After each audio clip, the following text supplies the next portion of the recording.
tenemos que hacer una evacuación. Tenemos pues que cada uno de ustedes salga por la puerta más cercana. Tenemos dos puertas, una a cada lado del auditorio, y estas son puertas dobles. Entonces también la persona que esté más cerca a la puerta, por favor, asegurarse de que antes de empezar a evacuar estén las dos puertas abiertas. Lo otro que les quería decir es que el ponente del día de hoy, el doctor Carlos Ochoa, pues nos va a dar una plática que está relacionada con su más reciente publicación. Él trajo copias de su libro, entonces para aquellos interesados en adquirir una copia, él las va a estar vendiendo pues, por 100 pesos y más es como una cuota de recuperación básicamente. Entonces pues ya saben que si les interesa el tema y quieren leer un poco más de él, van a estar estos libros disponibles aquí en la clase. Y pues el seminario, pues como saben, más o menos tenemos 50 minutos de presentación, va a haber un tiempo de preguntas de no más de 10 minutos. En caso de que nos extendamos un poco y ustedes traigan más preguntas, pues recuerden que va a haber una sesión de café y galletas, donde el ponente estará con nosotros un rato más en caso de que quieran platicar un poco más sobre cualquier pregunta que tengan. Entonces, bueno, mientras solucionamos este inconveniente técnico, voy a hacer la presentación del ponente del día de hoy. Él es el doctor Carlos Ochoa. Él es, bueno, él es primero que todo licenciado en biología de la FES Iztacala. Luego de su licenciatura hizo su maestría en la Facultad de Ciencias, de posgrado en Ciencias Biológicas, y de hecho desde su maestría, o de hecho desde antes estaba pues, interesado en aspectos teóricos y filosóficos de la biología, especialmente la biología evolutiva. Y precisamente pues desde su tesis de licenciatura empezó a trabajar en estos temas.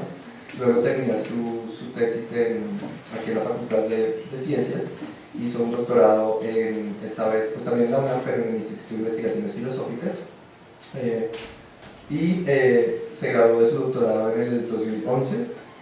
Posterior a su doctorado hizo dos estancias postdoctorales, una en la Universidad de Valencia, en el Instituto Cabanilles de Biodiversidad y Biología Evolutiva, de 2012 a 2013, y posterior a esta estancia postdoctoral hizo otro postdoctorado, esta vez aquí de nuevo en la UNAM, en la Facultad de Ciencias, en el Departamento de Biología Evolutiva. Actualmente se desempeña como profesor de asignatura en materias como la filosofía y historia de la biología, taller de problemas históricos y filosóficos de la biología y clases de evolución aquí en la Facultad de Ciencias de la UNAM.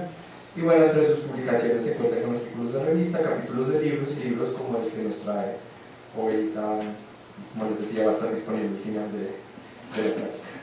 Entonces, bueno, sin más preámbulo, démosle la bienvenida al doctor Carlos Ochoa. Muchas gracias por estar aquí.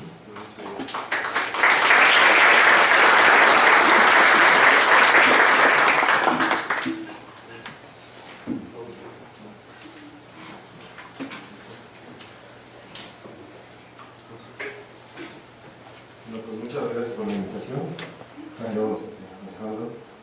Les voy a platicar lo que trata el libro.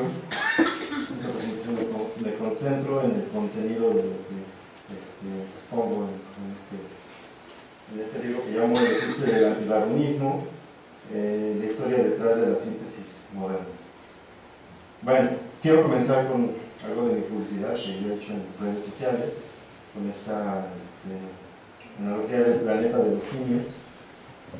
Sí, bueno, comienzo así. Dice: a pesar de lo que se puede creer, a finales del siglo XIX y principios del siglo XX, la teoría de la selección natural de Darwin no dominaba en el campo de la biología. Entonces, bueno, habían algunos científicos importantes, por ejemplo, William Bateson, que era escéptico de la teoría darwiniana, quizá lo conocen porque bueno, fue uno de los divulgadores principales del mendelismo, principios del siglo XX.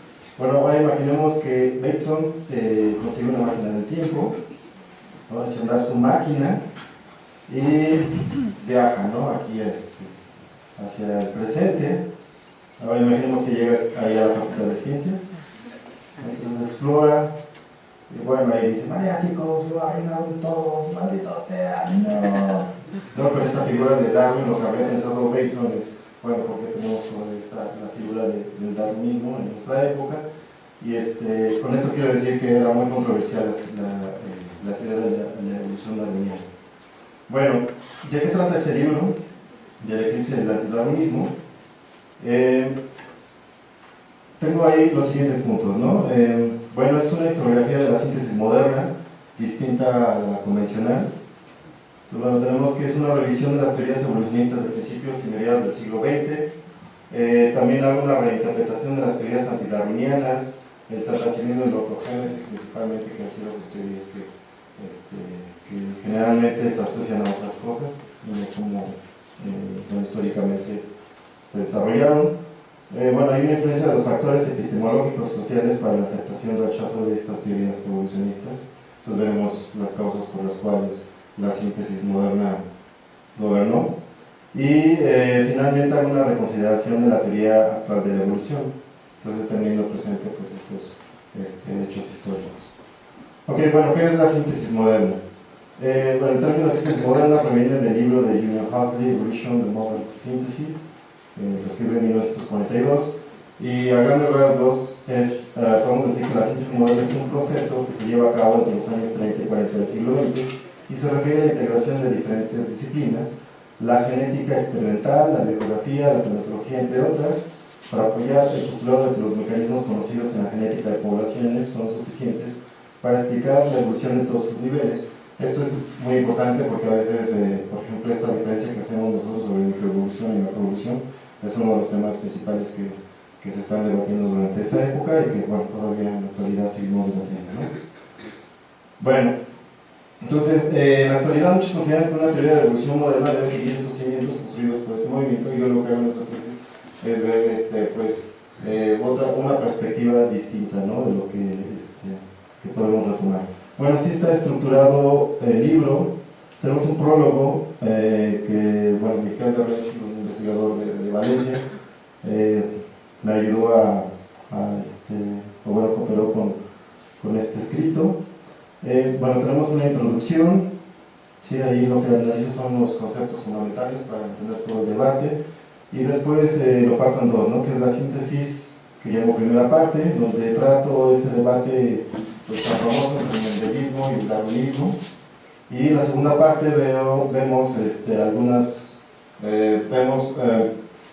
este suceso histórico donde se integran otras disciplinas, especialmente los trabajos, por ejemplo, de Ernst Mayr, George Gaylor Simpson, Theodor Sosnowshansky, que seguro algunos de ustedes los ubican bastante bien, que han dicho que son los arquitectos de la síntesis moderna, y bueno, vemos otras perspectivas distintas, ¿no? Pero bueno, vamos a ver desde el inicio, con esto que sería la definición de las teorías evolucionistas.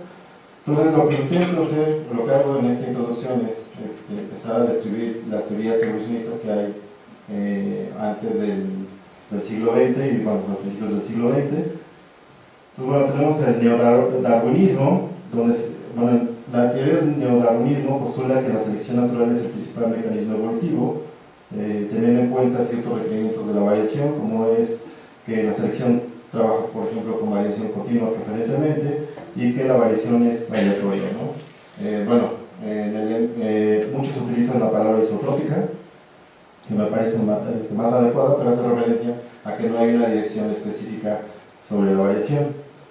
Bueno, otra de las teorías serían que están en la época, como el neolamarquismo, que dice que las variaciones favorables o funcionales se adquieren durante el desarrollo de la vida adulta del organismo y pasan a la descendencia. Esto es algo conocido como la herencia de caracteres adquiridos. Hago una reinterpretación, que esto ya lo había hecho en un libro anterior, sobre la ortogénesis, que realmente se entiende la ortogénesis como una teoría en donde pueden observarse ciertas tendencias, que hacen referencia a que la evolución es dirigida, que tiene ciertos objetivos, etcétera, etcétera. Lo que yo he estado estudiando es que la teoría de la ortogénesis solamente hace referencia a estas tendencias en el sentido de que las variaciones no son aleatorias, como propondría el darwinismo, sino que son limitadas, ¿no?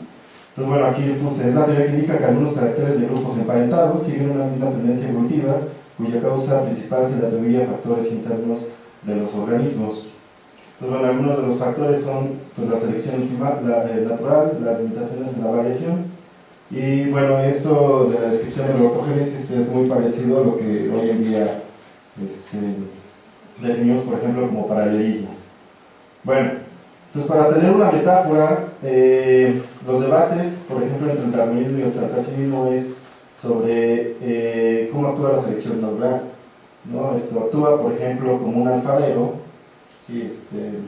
De poco en poco sobre la variación continua, o como un verdugo, ¿no? Que bueno, ya vamos a ver más adelante sobre rutas ontogenéticas preferentes, y bueno, ya les hablaré bastante sobre esto.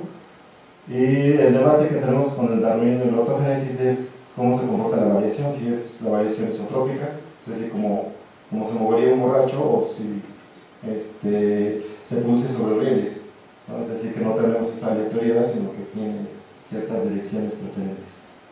Bueno, de aquí defino algunos también conceptos básicos de la evolución. Aquí solamente voy a hacer hincapié en las corrientes del internalismo y el externalismo. El internalismo es una corriente que se fija más en los factores internos como tal, como el desarrollo, la parte genética, que en el externalismo, en donde pues vemos que es muy importante el ambiente para conducir cualquier vía, cualquier alternativa evolutiva. Pues bueno, en esta clasificación tenemos que las teorías del saltacionismo y la ortogénesis estarían dentro del internalismo, mientras que en el externalismo tendríamos al darwinismo. Bueno, aquí son las dos definiciones. Dice, es aquella corriente que tiene prioridad en los factores internos como conductores primordiales del cambio evolutivo, y el externalismo, que dice, es aquella corriente que hace énfasis en los factores externos o ambientales. Bueno, entonces vamos rápidamente a la parte del capítulo 1. Aquí lo que voy a analizar, voy a poner en duda esta historia convencional del mendelismo con el darwinismo, porque generalmente se asocia como una síntesis entre estas dos visiones. Yo lo que voy a mostrar lo que muestro en este libro es que tenemos más bien una historia bíblica, y que necesitamos una historia más real, en donde tenemos que reinterpretar correctamente las ideas de los primeros mendelianos, ¿no? Bueno, entonces llamo así en el capítulo 1 mendelismo incompatible con el darwinismo, y bueno, les voy a relatar rápidamente cuál es la historia convencional.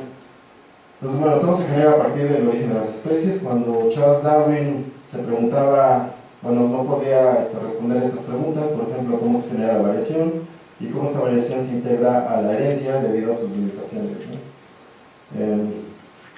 Bueno, él desarrolló una teoría de la paragénesis para poder pues resolver algunos problemas de la herencia de aquella época, hasta que en 1865 Gregor Mendel pues escribió las leyes de la herencia que conocemos en la actualidad, pero esas no fueron redescubiertas hasta 1900 con estos personajes.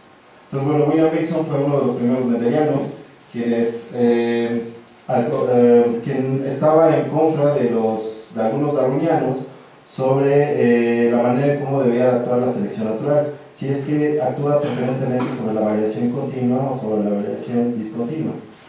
Pues bueno, este debate es el que propició la famosa polémica entre mendelianos y biometristas, que conocemos muy bien en nuestros libros de texto.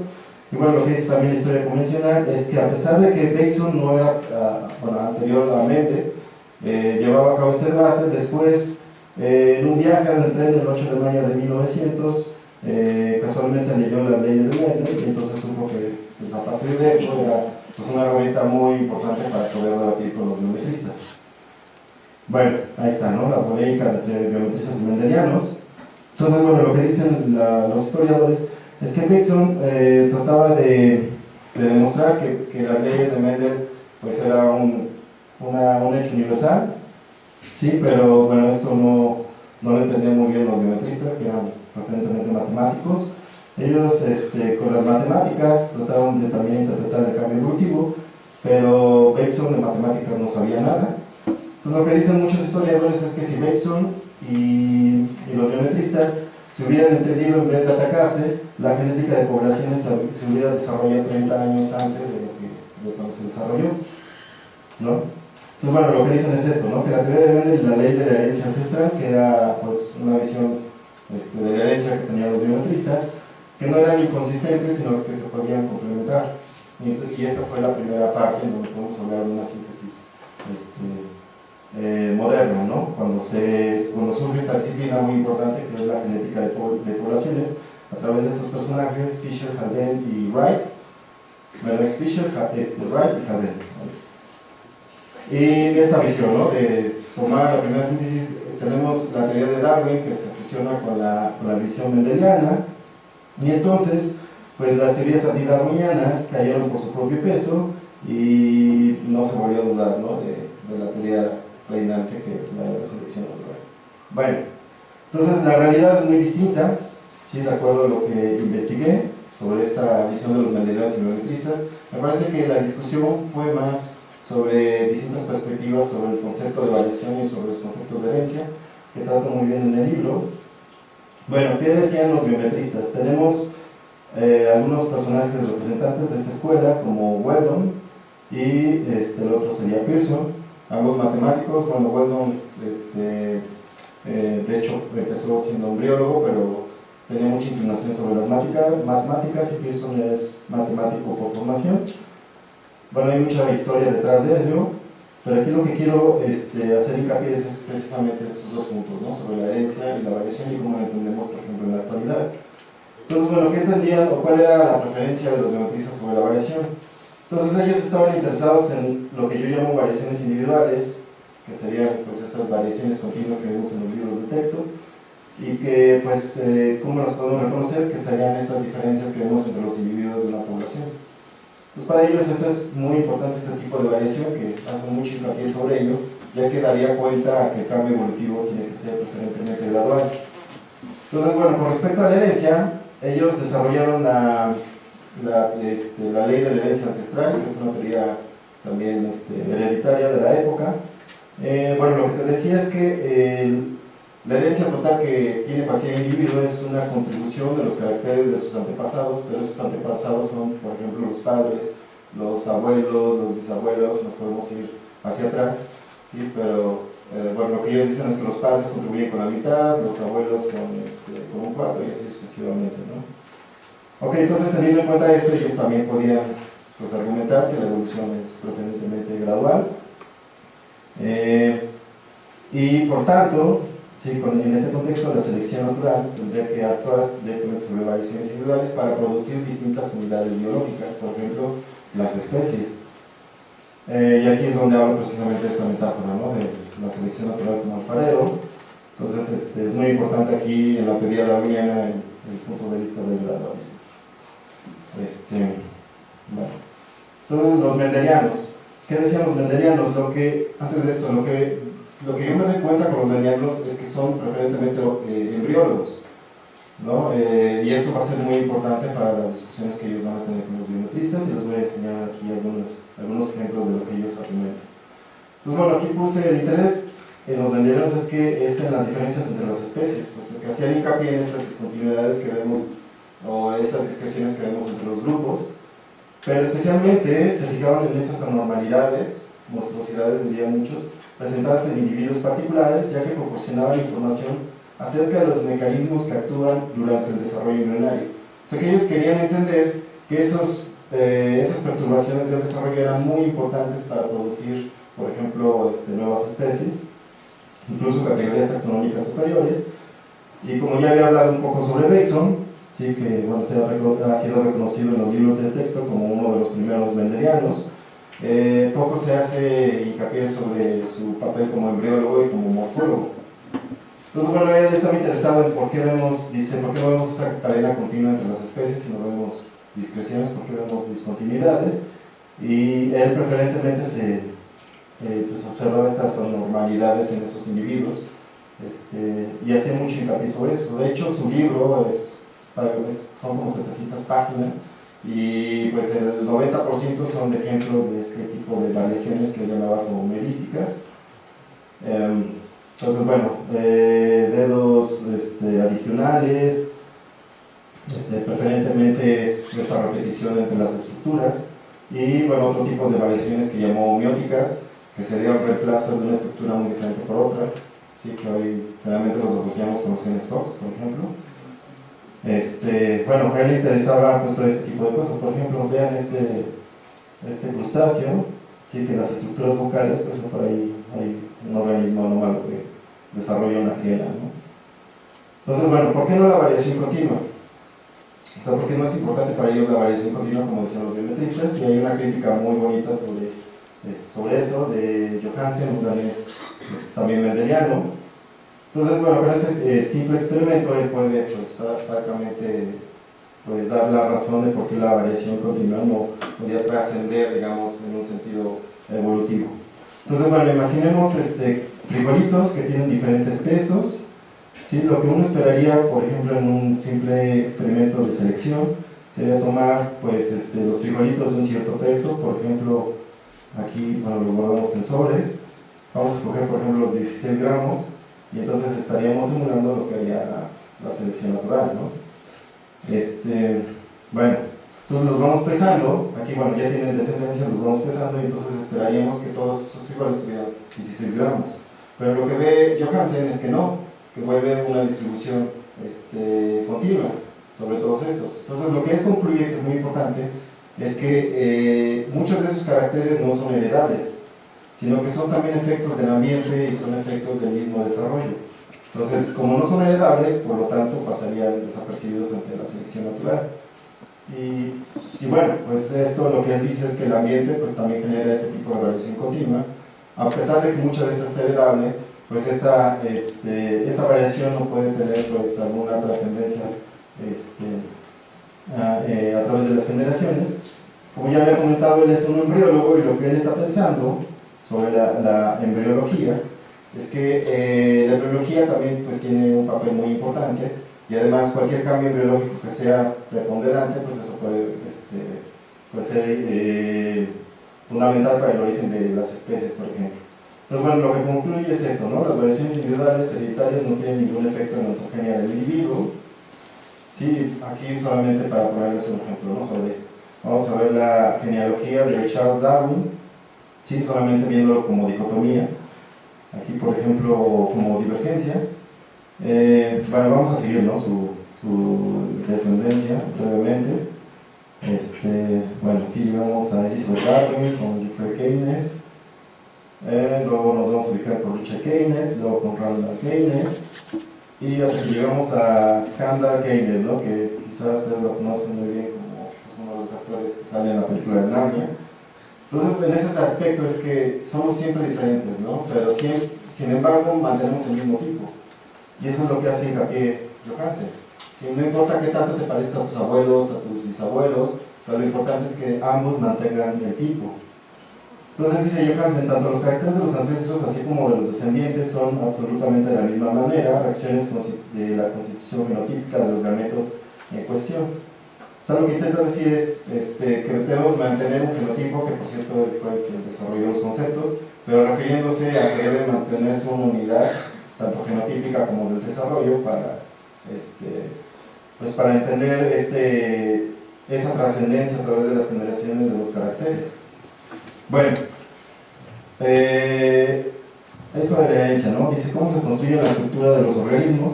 Eso es muy importante porque generalmente a Bateson se le considera, ¿no?, como, pues, uno de los principales divulgadores del mendelismo, que es real, pero creo que la visión que tenía Bateson sobre ese tipo de cosas era distinta sobre esta pregunta, por ejemplo, cómo se construye la estructura de los organismos. Entonces podemos decir que Bateson de alguna manera también aunó este concepto con la embriología, ¿sí? Y esto generalmente solamente para conocer cómo se desarrollan nuevos tipos y cómo se mantienen a través del tiempo. Entonces, bueno, aquí un ejemplo ya como mendeliano, ¿no? Dice, no sabemos nada de las causas de las divisiones, o sea, de las variaciones merísticas que les hablé. Dice, tenemos apenas una observación, experimento, inferencia de las causas por las cuales el proceso merístico puede ser alterado. O sea que, en pocas palabras, la herencia mendeliana solamente puede contestarles algunas preguntas. Por ejemplo, ¿cómo se transmiten estas unidades hereditarias que hoy en día conocemos como genes? Y bueno, algo que estaría unado sería el desarrollo embrionario, que hace una pregunta diferente: ¿cómo se construyen los cuerpos a partir de esas unidades, ¿no? Que este tipo de historia fue la que se relega, ¿sí? Porque generalmente se quiere mantener, pues, esa perspectiva de que el mendelismo, pues, tenía cierta contradicción y que después, pues, ambos puntos del debate tenían razón y solamente lo sintetizaron, ¿no? Bueno, entonces la herencia para los mendelianos sería esto. una transmisión de unidades que sirven para producir la diferenciación celular o el desarrollo de las partes que componen el cuerpo de los seres orgánicos. Bueno, ok, entonces la selección natural para ellos tendría que actuar sobre nuevas rutas ontogenéticas y no generalmente sobre estas pequeñas variaciones continuas, que igual no es contradictorio, pero lo que ellos quieren hacer destacar es que, esa sería la manera en cómo se pueden producir nuevas especies, ¿no? A partir del reemplazo del tipo. Bueno, y esa es la imagen que me pusieron así en el instituto de biología, porque aquí tenemos al lado derecho a Bateson y a Johansen, ¿no? Como parte, obviamente, de esa representación del mendelismo de aquella época. Bueno, entonces vamos rápidamente al capítulo 2, ¿sí? Donde aquí lo que voy a analizar es sobre cómo es el mendelismo de estos autores clásicos, Fisher, Wright y Haldane. Lo que demuestro aquí en esta parte es que tanto Wright como Haldane no son tan darwinianos como uno podría pensar, ¿no? Porque a veces incluso la misma palabra como el mismo concepto de darwinismo es muy ambiguo, y ahora lo que están haciendo muchos historiadores es que es el mismo concepto de darwinismo es muy plural. Pero bueno, me voy a enfocar más un poco sobre Fisher y voy a hacer un juego que llamo de Facebook. Para ver, no trato de hacer ningún anacronismo sobre esto, sino para que ustedes puedan percibir pues, el problema que se tenía aún así viendo esa supuesta síntesis, ¿no? Que hubo entre el darwinismo y el mendelismo, y es con Fisher. Bueno, entonces dice Fisher, ¿no? Imaginemos, la autogénesis es falsa porque las moscas drosófilas no vemos que existe una tendencia a la variación, puesto que se determina que si las mutaciones son aleatorias, la variación tiene que ser aleatoria, ¿no? Ok, entonces alguien contestaría, pero la autogénesis pertenece al estudio de la paleontología. Surgen a partir de cambios registrados en las especies a través de millones de años de evolución, las cuales difícilmente podrían deducirse a partir de las variaciones individuales de las moscas drosófilas. Bueno, contestaría Fisher, ¿no? No hay razón para suponer que la obtención de las discontinuidades esté de alguna manera vinculada con las discontinuidades de las partículas genéticas de la herencia mendeliana. Pues bueno, alguien contestaría, pero las discontinuidades como la variación merística son fenómenos que se explican como parte del proceso de desarrollo embrionario y no solamente por la transmisión de los factores hereditarios. Bueno, más adelante dice Bateson no sabía nada de los aspectos matemáticos o estadísticos de la biología, por eso no pudo desarrollar una verdadera teoría de la evolución. Además fue incapaz de ver de qué manera el mendelismo podría ayudar a completar la pieza faltante de la teoría de Darwin, que es argumento se maneja mucho en los libros de texto, por cierto. Entonces, bueno, alguien contestaría, ok, la biología requiere del aspecto matemático, pero tu teoría reduce completamente los fenómenos biológicos a los estudios estadísticos. Ignoras completamente el desarrollo embrionario y la anatomía comparada. Bueno, no quiero poner aquí como ganadores ni perdedores, sino más bien contrarrestar pues, los argumentos clásicos que se han llevado a cabo en esa parte de la síntesis. Bueno, entonces tenemos ahora el tercer capítulo donde analizo las ideas principales de los que yo llamo arquitectos de la síntesis internalista, porque después lo que voy a hacer énfasis es que hubo pues también un aspecto de una síntesis que generalmente no se toma en cuenta. Déjenme ver si lo anoté. Bueno, ahí está esta parte.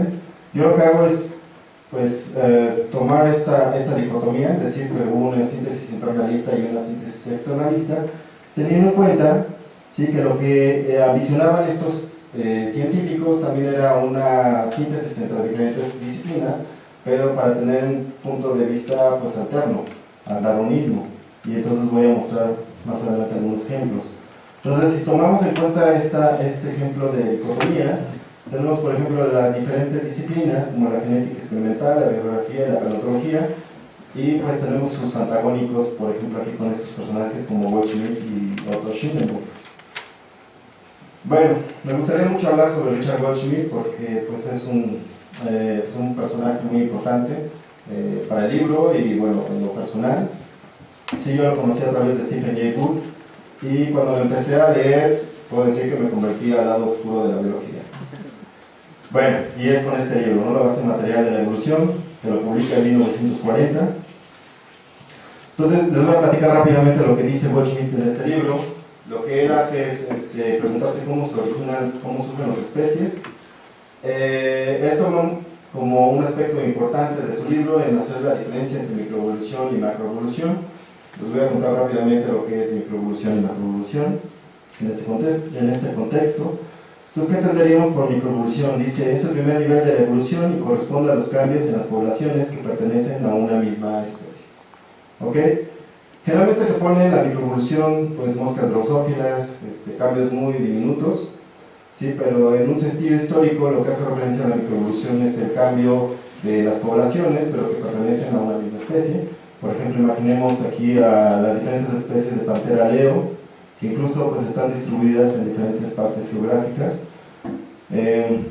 Bueno, otro ejemplo sería las jirafas, y que me gusta bastante, el panda, que a lo mejor algunos de ustedes no saben, pero pues, hay una subespecie, ¿sí? Que es que a diferencia de la que generalmente conocemos, aquí en esta subespecie el cráneo es de menor tamaño, los molares más grandes que la otra subespecie, dice, tiene un pelaje café oscuro en el pecho y café en el abdomen. Bueno, solamente es para que puedan visualizar este nivel. Entonces, ¿qué será la macroevolución? Porque generalmente los libros de texto nos manejan que sería arriba de la especie, ¿no? Pero históricamente sería más bien la especie, y bueno, también puede ser las categorías taxonómicas superiores. Entonces, ¿cómo podemos reconocer este nivel? ¿Sí? Estas serían, por ejemplo, las subespecies de Limantria matura, pero cuando los comparamos con las diferentes especies, nosotros podemos percatarnos que hay discontinuidades, que lo que dice Goldschmidt en este caso es que les llama gaps, ¿sí? Que son, ¿cómo podemos nosotros reconocer grupos discretos, ¿no? Ok, bueno, entonces aquí vean, ¿no? Por ejemplo, ese sería el nivel de la microevolución, y ese sería el nivel de la macroevolución, y ahora la pregunta es si la microevolución puede explicarnos la macroevolución, ¿no? O si son dos niveles que hay que separar. Bueno, ese es el punto A. Ese es el ejemplo de las jirafas. También vemos pues, el nivel de la microevolución y el nivel de la macroevolución cuando separamos a las especies. Y como ya les había comentado, ¿no? Ese es el concepto de gaps que utiliza Goldschmidt. Bueno. Ok, entonces, ¿cómo explica Goldschmidt la microevolución? ¿Sí? Lo que dice Goldschmidt sobre la microevolución, sí, él utiliza el término Rasenkreis para referirse a las subespecies, y lo que él dice es que esas subespecies se introducen en un nuevo ambiente, y entonces la selección natural pues escoge esas variedades que están adaptadas a ese ambiente o no, así de simple. Pero para él, bueno, este sería el primer nivel de la evolución, que explicaría el origen de nuevas poblaciones. Pero para él era algo distinto a la macroevolución. Entonces utiliza un método distinto para explicar ese nivel. Entonces, bueno, se pregunta, ¿la genética de poblaciones puede ayudarnos en este aspecto? Él dice, pues que no, aquí no tiene nada que hacer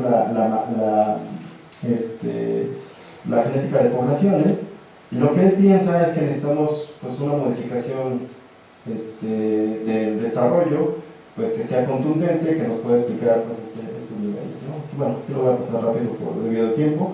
Lo que él ve que en la embriología es que la embriología los procesos de desarrollo están bien coordinados, que cualquier alteración que haya embriológicamente pues, puede causar pues, una alteración letal. Entonces vamos a suponer en esta animación que aquí hay una sincronización de esos procesos del desarrollo. Entonces, si hay una mutación, él entiende una mutación como esos cambios genéticos que van a perturbar el desarrollo embrionario, y por lo tanto esa sincronización pues producirá definitivamente estos monstruos, ¿no? Que son letales, y así lo dice. Entonces, bueno, para él fue muy importante los cambios cromosómicos, los que van a desencadenar esos cambios. Bueno, ahí tenemos un ejemplo, ¿no? De esos monstruos que llama Goldschmidt. Y entonces aquí viene su famoso concepto del monstruo esperanzado. Dice, en la mayoría de los casos, tal cambio en un proceso parcial conducirá a la producción de monstruosidades, pero no debemos olvidar que lo que hoy parece como un monstruo, para mañana será el origen de una línea de adaptación especial. ¿Sí? Y ese es el argumento de Goldschmidt, del monstruo esperanzado. Entonces, lo que supone Goldschmidt es que cualquier cambio del desarrollo, a pesar de que no va a producir organismos no viables, en esos cambios de reglas, pues alguna de esas vías puede producir pues, una adaptación especial, o es así, con un criterio embriológico pues, sincronizado. Entonces, bueno, en este modelo sencillo lo que estamos viendo es que una explicación será la microevolución, y después tendríamos pues, el origen de una especie de manera adaptacional. Y bueno, este es el motivo por el cual se ganó pues, el desprecio de muchos científicos, ¿no? Bueno, ¿qué podría ser un monstruo sobrelanzado? Un Archaeopteryx, un lenguado, ¿no? Narratatopo, el Aye, César Costa. Bueno, este es un ejemplo de monstruo sobrelanzado.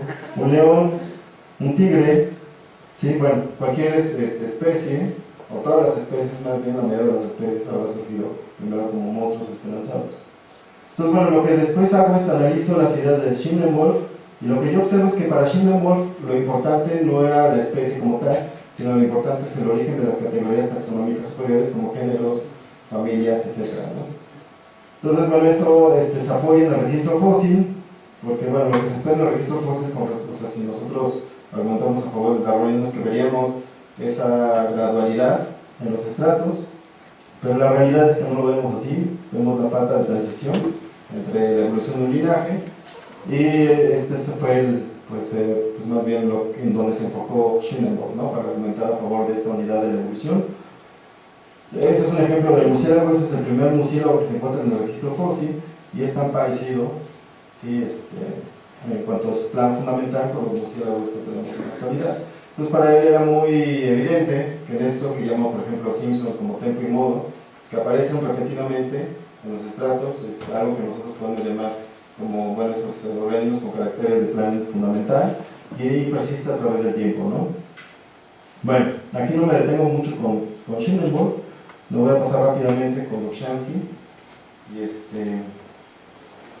y Marr y Simpson, que sería el capítulo 4, ¿no? Ahora analizo lo que es la síntesis externalista. Entonces, bueno, de aquí voy a analizar los libros clásicos de la síntesis moderna, como la de Teodosio Dobzhansky con Genética y el origen de las especies, Ernst Mayr, Sistemática del origen de las especies, que a mí me parece más bien es un trabajo sobre biografía, y finalmente con George Gaylor Simpson con el punto de la paleontología. Entonces, bueno, por eso llamo esta parte de la síntesis externalista. Ok, aquí voy a adelantar un poco. Entonces, son algunas de las conclusiones que yo llevo en este capítulo.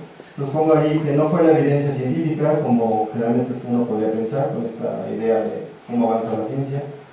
Dice, por ejemplo, la evidencia del registro fósil es completamente inconsistente con el darwinismo. Entonces, bueno, no fue una mejor explicación de la herencia, ¿sí? Porque el argumento de la herencia de los darwinianos careció de la integración de la embriología, como muchos de nosotros, bueno, ustedes saben. Entonces, pues hay algunas cuestiones interesantes de por qué, o sea, nosotros nos preguntaríamos por qué trascendió, ¿no? la síntesis externalista, y esa sería una de las explicaciones. Primero, pues la confianza en el argumento de la extrapolación, es decir, que los fenómenos de la microevolución son suficientes para explicar la macroevolución, la retórica y las interpretaciones de los fenómenos de construcción bajo esa perspectiva pues, adaptacionista, entre otras cosas. Bueno, ok, entonces lo que dice Teodosio Dobzhansky prácticamente es que da una receta de cómo podríamos nosotros inferir fue el origen de las especies. El primero dice que pues, el primer paso sería poner atención en las mutaciones y los cambios cromosómicos, que sería el origen de la variación. Algo muy importante es que hay una sinonimia, en el sentido de que si las mutaciones son aleatorias, por ejemplo, pues las variaciones son aleatorias, que bueno, lo que hoy sabemos es que eso no es completamente cierto. Pero bueno, ¿cómo se integran esas mutaciones en la composición genética de las poblaciones? Y aquí echamos mano de la genética de poblaciones, ¿no? Entonces, por ejemplo, la selección natural, ¿no? Podría ser un mecanismo que nosotros podemos verificar a partir de los experimentos o bueno, en el laboratorio, ¿sí? Por lo tanto, nosotros lo único que podemos hacer es pues, extrapolar. O sea, si esto lo podemos experimentar en el laboratorio, pues es un argumento suficiente para pensar que eso es lo que pasa allá afuera, ¿no? Y durante mucho tiempo. Y eso es lo que dice Dobzhansky en ese punto. Bueno, en esta parte de la diferenciación y fijación de la estructura genética de la población, lo que dice Dobzhansky es que el siguiente paso sería el aislamiento reproductivo, que eso daría origen pues, a las especies, por ejemplo, ¿no?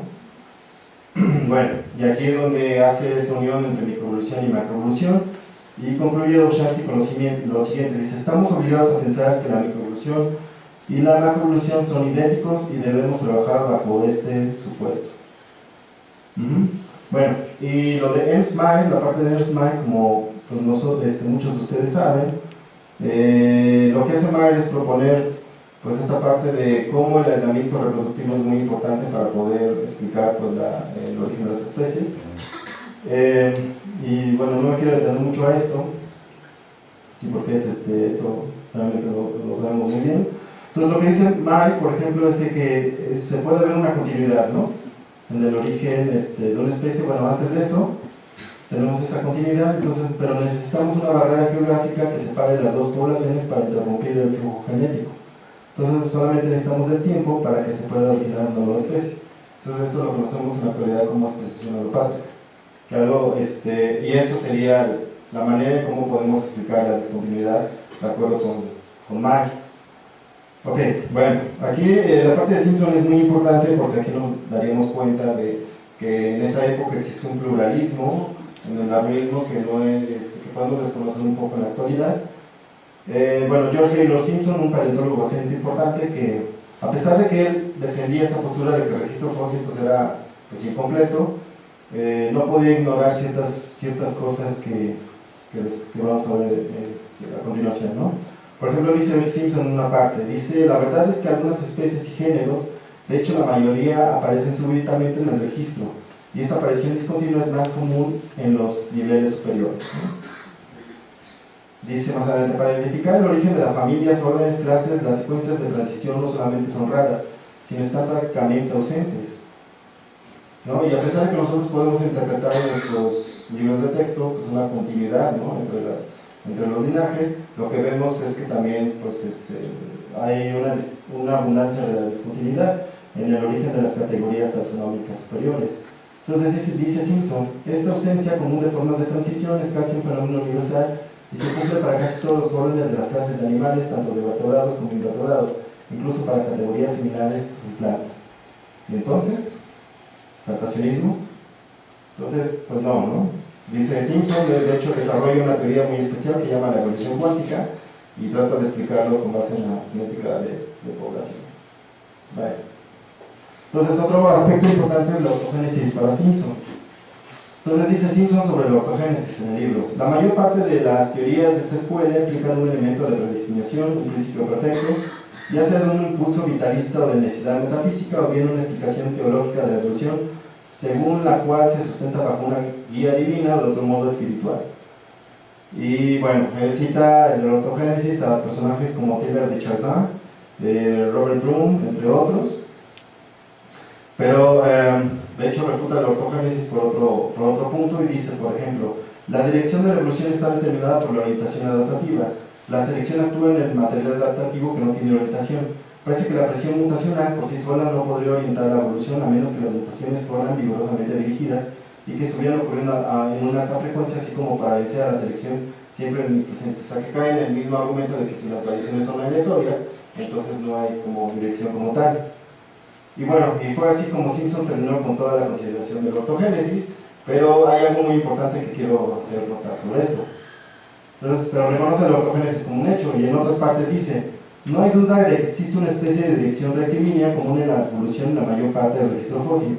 Presenta líneas que evolucionan en una sola dirección sobre largos periodos de tiempo. O sea, si se entiende aquí este punto, ¿no? O sea, refuta la ortogénesis, pero al mismo tiempo es ortogenetista, ¿no? Entonces, bueno, este hecho también ha sido reconocido por otros historiadores. De hecho, el punto, o sea, una investigación pasada que tuve sobre la relación entre paralelismo y ortogénesis era muy estrecha, y lo que vemos es que Simpson, al estar describiendo el paralelismo, pues prácticamente estaba describiendo lo que muchos otros paleontólogos describían, por ejemplo, con la ortogénesis. Bueno, entonces, ¿cómo explica las tendencias? Dice Simpson: la estructura de un grupo ancestral inevitablemente restringe las líneas de cualquier cambio evolutivo, y este simple hecho incrementa enormemente la probabilidad de que varios todos los linajes del descendiente sigan una misma línea, ¿no? Bueno, esas es alguna de las conclusiones a las que llego, es que Simpson es ortogenetista, y bueno, esa sería una descripción gráfica de lo que pasa realmente, ¿no? O sea, de esta controversia entre internalistas y externalistas. Bueno, fueron ahí relegados los internalistas, y bueno, será el fin del internalismo. Bueno, imaginemos. Ok, bueno, va a haber después alguna serie de discusiones que se van a estar dando, ¿sí? En algunos evolucionistas, ya esos ya no son tan actuales como uno podría pensar, pero por ejemplo la división entre microevolución y macroevolución pues todavía se fue dando durante los años 80, no de la misma manera como se daba con Goldschmidt, por supuesto, pero sí daría cabida a tratar de no reducir todos los procesos, por ejemplo, de la microevolución a la macroevolución. Bueno, ¿cómo andamos de tiempo? ¿Tenemos 10 minutos? ¿Sí? ¿Te preguntas ya? Es que aquí todavía, bueno, me faltó solamente para las conclusiones que tengo del capítulo 4 sobre lo que llamo ahora sí como el eclipse del antidarwinismo. Entonces, bueno, aquí solamente voy a ver qué es lo que tengo, ¿no? Bueno, aquí déjenme presentarles esto sobre lo del Goldschmidt, ¿no? Lo que dicen, generalmente después, una vez que se fue consumada la síntesis moderna, pues el nombre de Goldschmidt fue relegado, y aquí hay algunos ejemplos de cómo en las clases universitarias, cuando hacían mención de Richard Goldschmidt, dice por ejemplo ahí su nombre lo haría relucir casi en cada curso, nunca acompañado de una explicación de sus ideas, sino solo como referencia fugaz y sarcástica de algo llamado monstruo esperanzado, y los estudiantes respondían con un burlón signo de complicidad, como nuestros profesores hacían esperar un modo indicativo de pertenencia a algún círculo íntimo, ¿no? Entonces, pues fue como un tipo de broma biológica que, pues lo que se está haciendo, no solamente yo, sino otros historiadores, es tratar de, pues darle pues, una interpretación correcta sobre sus ideas, ¿no? Bueno. Ok, dice aquí la principal dificultad que existía con las diferencias. Ok, lo que yo estoy analizando ya en esta parte es que tanto los internalistas como los externalistas llevaban a cabo un cierto debate. Por ejemplo, aquí dice Goldschmidt, ¿no? Dice, no quiero dar la impresión de que no tengo en cuenta los estudios matemáticos para el problema de la selección, pero es necesario recordar que una vieja observación de Johansen al hacer una crítica de la biología gatoniana, que la biología debe ser estudiada con la ayuda de las matemáticas, más no como las matemáticas. Pero una vez que se publicó pues el libro, La base material de la evolución, dice, habría golpeado un nido de avispas, los neodarwinistas reaccionaron salvajemente y ya no se me consideraba tan solo un loco, sino casi un criminal, ¿no?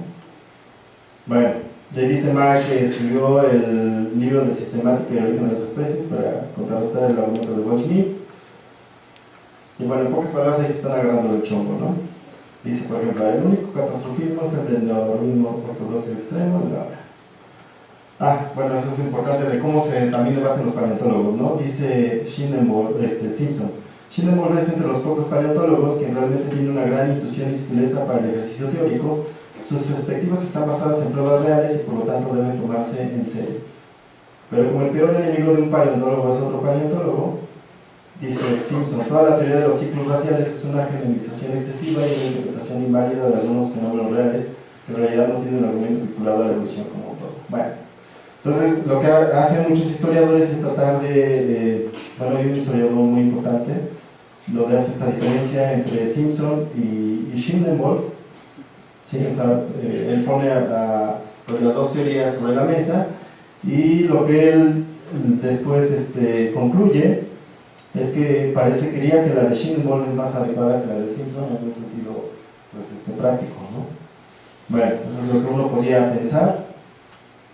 Entonces, aquí llego a esta conclusión. La principal barrera que promovió la división no fue del todo las diferencias entre las disciplinas, sino las diferencias que existían en una misma disciplina, las cuales subyacen en el debate internalismo y externalismo. Bueno, aquí lo que analizo es por qué triunfó la síntesis externalista. Aquí por eso le llaman el eclipse del antidarwinismo, y dice aquí, bueno, algunos aspectos sociales, ¿no? La síntesis se desarrolló principalmente en los Estados Unidos, en un país donde se populariza la ciencia, donde hay un gran apoyo sobre esto, el idioma inglés es más accesible al mundo científico, los estragos que ocasionó la guerra, el apoyo de la ciencia en Europa debió ser más escasa, entre otras cosas. Bueno, aquí es un tipo de concurso, ¿no? Imaginemos que estamos en un concurso y que les hacemos unas preguntas y ustedes deben de contestar pues, adecuadamente, ¿no? Imagínense, ¿quiénes fueron los miembros principales de la Society for Study of Evolution, una de las sociedades principales de la evolución que se desarrolló en Estados Unidos? ¿Qué responderían, por ejemplo? ¿No? Sí, estaban en lo correcto, ¿no? Simpson, Bolshansky y Mayer. Otra pregunta, ¿no?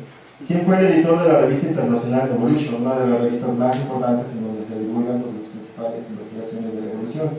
¿Quién cree? Sí, Mike, ¿no? Otra pregunta. ¿Quiénes asistieron a la reunión de la Universidad de Chicago donde se discutió y se dio, pues, supongamos, una victoria de Darwin? ¿Quiénes creen? Sí, Simpson, Dobzhansky, Mike, ¿no? Y ese es el punto, ¿no?, de esos aspectos políticos.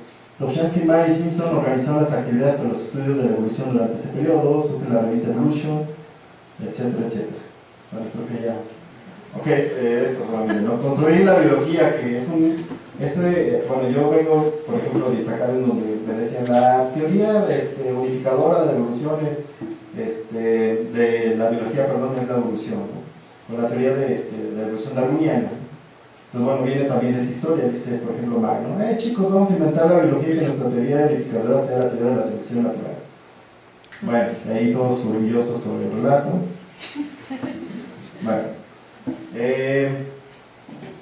Bueno, quiero terminar ya con esto porque si no me puedo seguir. Dice este investigador, dice, para muchos de los arquitectos la síntesis evolutiva se convirtió en una trampa teórica, forzándolos a explicar toda clase de fenómenos evolutivos dentro de un corpus teórico estrecho.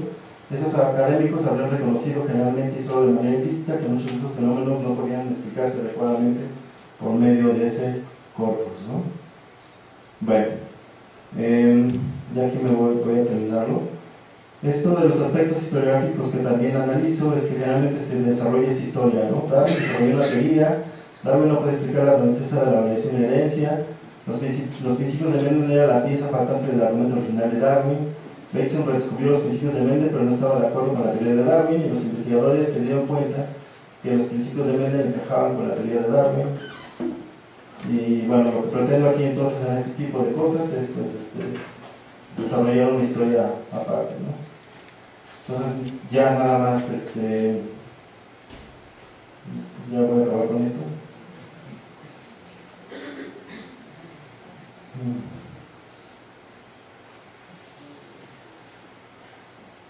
Creo que me extendí un poco, ¿no? Pero lo siento. Ok, aquí bueno, lo que yo estaba explicando es cómo está la teoría de la evolución en la actualidad. Bueno, quizás eso sí sea importante. Como ya les había dicho, ¿no? Se trata de utilizar la teoría sintética como el corpus y a partir de ella lo que están desarrollando en la actualidad es la famosa teoría extendida, ¿sí? Que trata pues, de integrar aquellas cosas que no que se relegaron durante la síntesis moderna. Entonces, bueno, hay de dos partidas, ¿no? Los que dicen que pues esta no es una teoría nueva, o sea, no hay que hacer tanto ruido sobre esto, ¿sí? Y los que dicen que sí, claro, pero ya no, estos dicen que sí, ¿no? Hay que hacer es una teoría pues diferente, bueno, ahí hay algunos personajes importantes, Müller, Lambrocca, entre otros. Bueno. Entonces, pero aquí es lo importante del libro, ¿no? Las actuales propuestas de un darwinismo extendido y expandido deben evitar elegir un hombre de paja a considerar su historia, ¿no? Y eso es algo que pues, estamos haciendo, su grupo de historiadores, y aquí es donde entro pues, con la síntesis internalista, ¿no?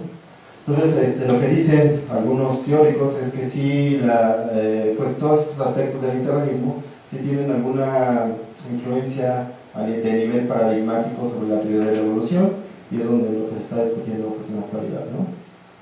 Ahora, por ejemplo, están desarrollando pues, la teoría jerárquica de la evolución, y pues que son las últimas cosas que están haciendo en la evolución, pero en general se sigue manteniendo pues, esta famosa extensión de la síntesis moderna. Y bueno, esas serían algunas de las conclusiones.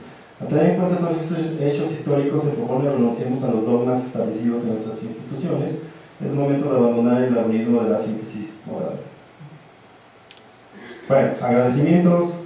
El prólogo que lo escribió el doctor Miquel de Renzi, de la Universidad de Valencia, en España, fue el prólogo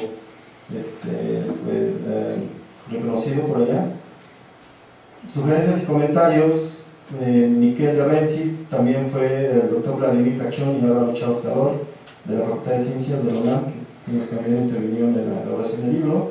y la publicación del libro por Fernando Zambrana del Centro de Estudios Filosóficos, Políticos y Sociales de Teniente Lombardo Toledano. Okay, también agradezco esta presentación al doctor Alejandro Segura Figueroa y bueno, a todas las atenciones del Instituto de Biología de UNAM. A mi novia María Martínez Peláez, su hija Luna Daniela Chávez Martínez, por su apoyo en todo este ciclo de conferencias que da sobre el libro. Y bueno, ¿dónde pueden conseguir el libro? Aquí tengo algunos ejemplares, también pueden pues, conseguirlo en sus versiones PDF, en el Centro Lombardo Toledano, en estas redes sociales que tienen los investigadores, ahí también los subí, o si no personalmente, ¿no? Lo pueden escribir para cualquier aclaración, pregunta, lo que tengan. Y bueno, pues sí que vamos a las preguntas para ver si hay algo que podamos discutir. Muchas gracias.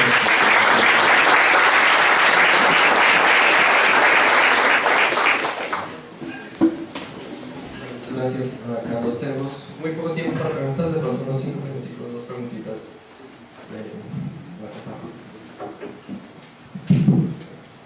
Sí. Hola, buenos días, doctor Ochoa. Bueno, los que nos dedicamos a la historia de la ciencia sabemos que hay una serie de métodos, como los hay en cualquier disciplina académica. Y estoy interesado en cuál fue la metodología de investigación detrás de este trabajo, porque de acuerdo con la exposición, me da la impresión de que hubo una lectura de una serie de fuentes, donde sí los historiadores profesionales que han escrito esos libros han hecho trabajo de archivo, y no estoy seguro, sinceramente no me queda claro si hay trabajo de archivo original como sustento de este trabajo. Sí, claro, sí. ¿Cuál es el trabajo de archivo? Bueno, pues la consulta de las fuentes primarias, principalmente de los libros, artículos de pues, todos esos investigadores. Y bueno, y a partir de ello, pues hizo una interpretación a partir de pues, otros escritos sobre, bueno, ya las fuentes secundarias de otros investigadores de cómo estaban tratando este debate entre pues, otras cosas, ¿no? Pero sí hubo... ¿Esas fuentes es la primera vez que se analizan o ya han sido analizadas previamente por otros historiadores? Algunas cosas no, algunas cosas que creo que pues generalmente que se han enfocado en otro tipo de pues, temas, no se ha encontrado pues, ese tipo de cosas. Por ejemplo, yo lo que tuve muchos problemas al inicio de esta investigación es cuando me encontraba pues, con ejemplos de cuando hablaban de la ortogénesis, ¿no? Porque yo seguía pues, manteniendo en esa época pues, esta perspectiva de que la ortogénesis de alguna manera era una teoría errónea. Entonces, cuando empezabas a leer a Wright y que hablaba de la ortogénesis, se me hacía muy extraño, ¿no? Entonces supongo que en algún momento algunos también colegas historiadores quizás pudieron estar obviando ese tipo de cosas, ¿no? Y entonces sobre la marcha uno pues iba dando cuenta pues, de lo que estaban proponiendo muchos de estos pues, investigadores del pasado. ¿Cuál es la siguiente pregunta? No, ya. Le toca a alguien más. Si no hay alguien más que quiera preguntar, la oportunidad de más. Muchas gracias por la presentación, se nota que es muy profunda. A lo que preguntaba Francisco, ¿viste algunas cartas con el puño y letra de algunas de las personas como Meyer o Simpson? Encontré una de May, por cierto, que era muy curiosa, porque dice, de Goldschmidt a Meyer, bueno, Meyer, le dice Goldschmidt, si esperaría algún día a alguien decir que ese tal por cual de Goldschmidt tenía razón después de todo. Bueno, eso es algo muy curioso, ¿no? Porque creo, por ejemplo, de lo que yo he estado haciendo últimamente en algunas investigaciones, pues no sé, me motiva un poco ese tipo de cartas, ¿no? Que son más personales y que no son tan estrictamente académicas, ¿no? Me da mucho gusto porque es una parte donde viene realmente cómo eran las personas. Yo he estado en archivos y es fascinante desde ver el tipo de letra que tienen, conocerlos personalmente. Tuve la oportunidad de conocer como a 6 de los que presentaste y leer lo que se escribían entre ellos ya entre nos y no en el público es lo que les da mucha fuerza y carácter a este tipo de estudios históricos, porque es donde realmente recibes un balance personal. Pues felicidades. Muchas gracias. Bueno, pues ya se llegó la hora, entonces damos por concluidos y si tienen más preguntas igual aprovechemos el café de Telex para hablar con nosotros. Muchas gracias.